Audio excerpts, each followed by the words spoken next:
বাংলাদেশ সেনাবাহিনী অফিসার ক্যাডেটে নতুন নিয়োগ বিজ্ঞপ্তি প্রকাশিত হয়েছে। তো সবার আগে আমরা দেখে আসবো যে শারীরিক যোগ্যতা কী প্রয়োজন এবং বুকের মাপ কত এবং কী কী যোগ্যতা থাকতে হবে। তবে তার আগে আমাদের একটু ছোট্ট অনুরোধ যে আমাদের চ্যানেলটি এখনও যারা সাবস্ক্রাইব করেনি তারা সাবস্ক্রাইব করে আমাদের সাথেই থাকবেন। তো শারীরিক যোগ্যতা কী? শারীরিক যোগ্যতা হচ্ছে বয়স হতে হবে অবশ্যই 1 জানুয়ারি 2026 তারিখে অনূর্ধ্ব 28 বছর, এফিডেভিট গ্রহণযোগ্য নয়।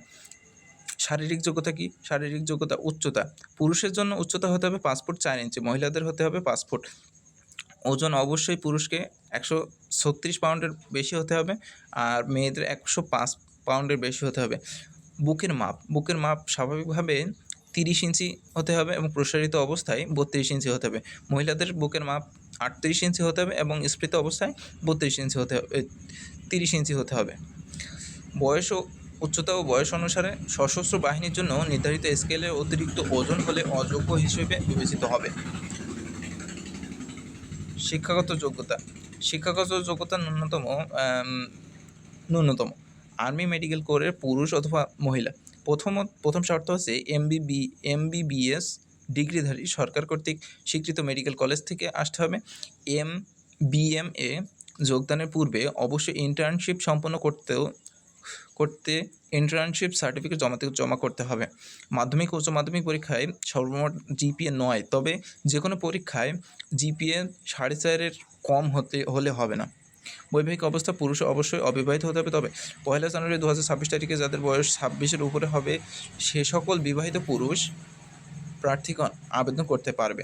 মহিলারা বিবাহিত অবিবাহিত উভয়ই হতে পারে। জাতীয়তা অবশ্যই জন্মসূত্রে বাংলাদেশি হতে হবে। অযোগ্যতা কী? সেনা, নৌ, বিমান বাহিনী অথবা যে কোনো সরকারি চাকরি হতে প্রত্যাখ্যান বা অপসারিত বা বরখাস্ত হলে করতে পারবে না।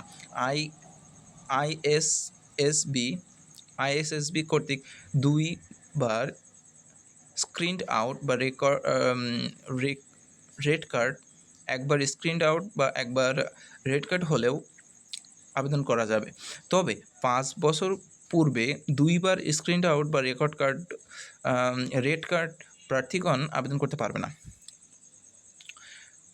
প্রতিটি চোখের দৃষ্টিহীনতা ও দূরদৃষ্টি 2.5 ডায়োপ্টার এর বেশি এবং বিষম দৃষ্টি 1.0 ডায়োপ্টারের বেশি হলে সেক্ষেত্রে অযোগ্য হলে বিবেচিত হবে। 9 সেনা, নৌ ও বিমান বাহিনী আপিল মেডিকেল বোর্ড কর্তৃক অযোগ্য ঘোষিত হলে। মেডিকেল ও ডেন্টাল কলেজে সকল পেশাগত পরীক্ষাসমূহে সর্বমোট 2-এর অধিক বিষয়ে রেফার প্রাপ্ত ডাক্তারগণ সেনাবাহিনীতে ভর্তির জন্য অযোগ্য বলে বিবেচিত হবে। দ্বৈত নাগরিকত্ব বা বাংলাদেশি ব্যতীত অন্য কোনো দেশে স্থায়ীভাবে যদি বসবাসের অনুমতি থাকে তাহলে অযোগ্য হিসেবে বিবেচিত হবে। ভর্তি প্রক্রিয়া যে কোনো পর্যায়ে ভুল, মিথ্যা বা তথ্য প্রদান করা হলে প্রার্থীর বিরুদ্ধে আইনানুগ ব্যবস্থা গ্রহণ করা হবে।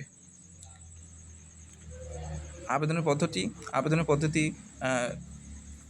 14 জুলাই 2025 হতে 9 আগস্ট 2025 তারিখ পর্যন্ত অনলাইনে আবেদন করা যাবে।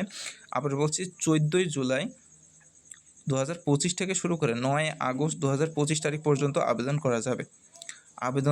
আবেদনকারী প্রার্থীগণ এই লিঙ্ক অনুযায়ী ওয়েবসাইটে বাড়ি থেকে আবেদন করতে পারবেন। প্রার্থীগণ টেলিটক, ভিসা, মাস্টার কার্ড অথবা TAP, বিকাশ, নগদ, রকেট ইত্যাদির মাধ্যমে তাদের 1000 টাকা আবেদন ফি এবং 1000 টাকা অনলাইন রেজিস্ট্রি ফি বাবদ সর্বমোট 2000 টাকা অফেরতযোগ্য প্রদান করতে হবে। আবেদন প্রক্রিয়াতেই ওয়েবসাইটে বর্ণিত পদ্ধতি অনুসরণ করে আবেদন ফি ও অনলাইন রেজিস্ট্রেশন ফি প্রদান করতে হবে এবং তাৎক্ষণিকভাবে প্রাথমিক সাক্ষাৎকারের কল আপ লেট পাওয়া যাবে।